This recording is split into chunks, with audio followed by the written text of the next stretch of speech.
BJP Chirag Paswan और उपेंद्र कुशवाहा के JDU में टूट के दावों पर जेडीयू अध्यक्ष ललन सिंह ने पलटवार किया। ललन सिंह ने कहा कि उनके दावों में कोई दम नहीं, वे लोग सिर्फ मुंगेरी लाल के हसीन सपने देख रहे हैं। जेडीयू पूरी तरह से एकजुट है और बीजेपी विपक्ष की बैठक से घबरा गई है। ललन सिंह से बातचीत की न्यूज 18 संवाददाता आनंद अमृतराज ने। महाराष्ट्र की घटना के बाद बिहार की सियासत में बेहद गर्म है। इसी बीच में एनडीए के कई नेता ये बार बार दावा कर रहे हैं कि बिहार में जेडीयू में एक बड़ी टूट हो सकती है। इस वक्त हमारे साथ मौजूद हैं जेडीयू के राष्ट्रीय अध्यक्ष ललन सिंह।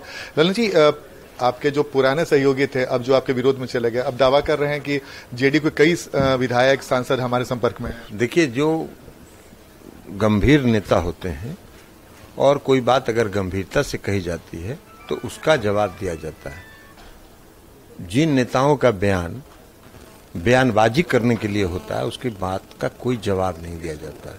और भारतीय जनता पार्टी के जो नेता इस तरह के बयान दे रहे हैं वो गंभीर हैं ही नहीं। बहुत दिन से ये लोग प्रयास कर रहे हैं, अथक प्रयास करके थक चुके हैं और मुंगेरी लाल का हसीन सपना देख रहे हैं।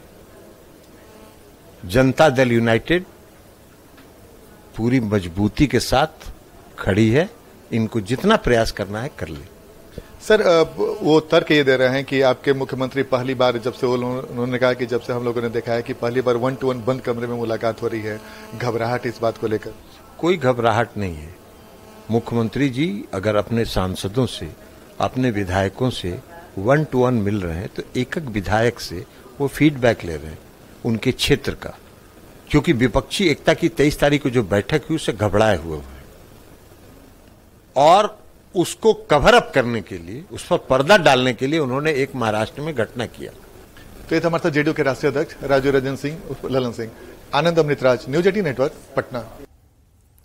जेडीयू प्रवक्ता केसी त्यागी ने सुशील मोदी पर पलटवार किया और कहा कि सीएम नीतीश कुमार ने बीजेपी में जाने के लिए कभी आवेदन नहीं किया है।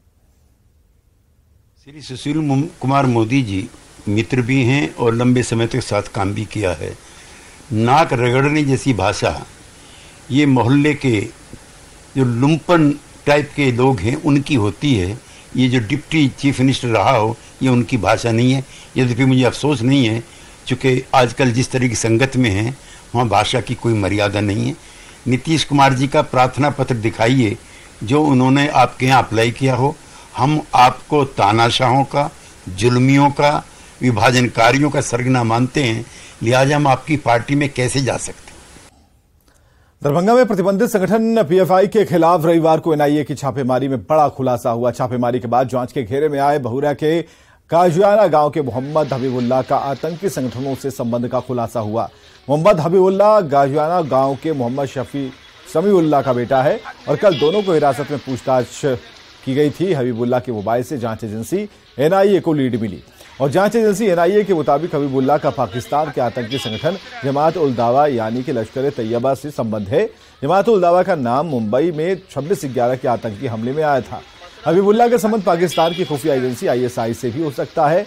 एनआईए इस मामले की जांच कर रही है। एनआईए ने हबीबुल्लाह को नोटिस भेजकर 11 जुलाई को पटना बुलाया और उधर हबीबुल्लाह के पिता शबीबुल्लाह के बेटे के निर्दोष होने का वो दावा कर रहे हैं।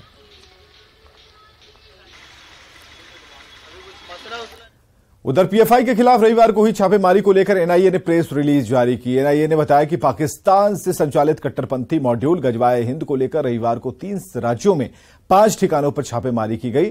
दरभंगा में 1, पटना में 2, गुजरात के सूरत में 1 और यूपी के बरेली में 1 जगह पर छापेमारी हुई। एनआईए के मुताबिक 14 जुलाई 2022 को दर्ज एफआईआर को लेकर पटना के फुलवारी शरीफ इलाके में छापेमारी हुई और मरगूब अहमद दानिश उर्फ ताहिर को गिरफ्तार किया गया था। बाद में एनआईए ने केस को अपने जिम्मे ले आई और 22 जुलाई को दोबारा एफआईआर की गई। 6 जनवरी 2023 को मरगूब के खिलाफ आईपीसी की अलग अलग धाराओं में केस दर्ज किया गया। मरगूब पाक संचालित कट्टरपंथी मॉड्यूल गजवाए हिंद का सदस्य था जो भारत को गजवाए हिंद बनाने के लिए युवाओं को गुमराह कर रहा था। जांच से खुलासा हुआ कि मरगूब व्हाट्सएप ग्रुप गजवाए हिंद का एडमिन था। उसने अपने ग्रुप से कई भारतीय, पाकिस्तानी, बांग्लादेशी, यमन के नागरिकों को जोड़ रखा था। उसी सिलसिले में एनआईए ने कल 3 राज्यों में 5 जगहों पर छापेमारी की।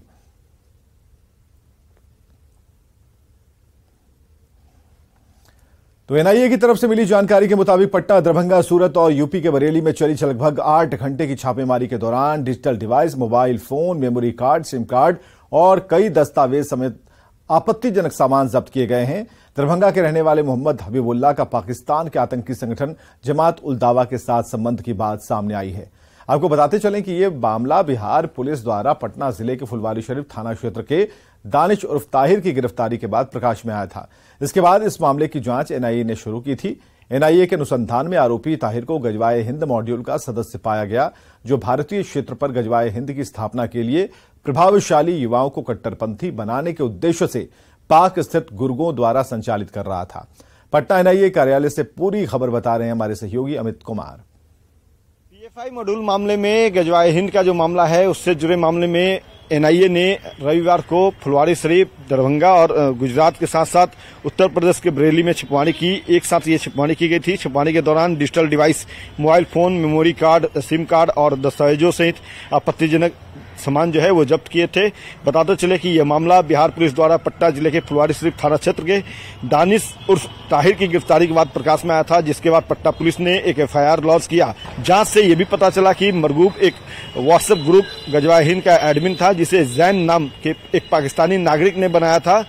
उसने आतंकवादी गतिविधियों को अंजाम देने के लिए देश में स्लीपर सेल स्थापित करने के उद्देश्य से कई भारतीयों, पाकिस्तानियों, बांग्लादेशियों और यमनी नागरिकों को समूह से जोड़ा था। आरोपी ने व्हाट्सएप, टेलीग्राम और वीआईपी मैसेंजर पर गजवाए हिंद के विभिन्न सोशल मीडिया ग्रुप बनाए थे। उसने गजवाए हिंद विडी के नाम से एक और व्हाट्सएप ग्रुप बनाया था और इसमें बांग्लादेशी नागरिक को जोड़ रखा था।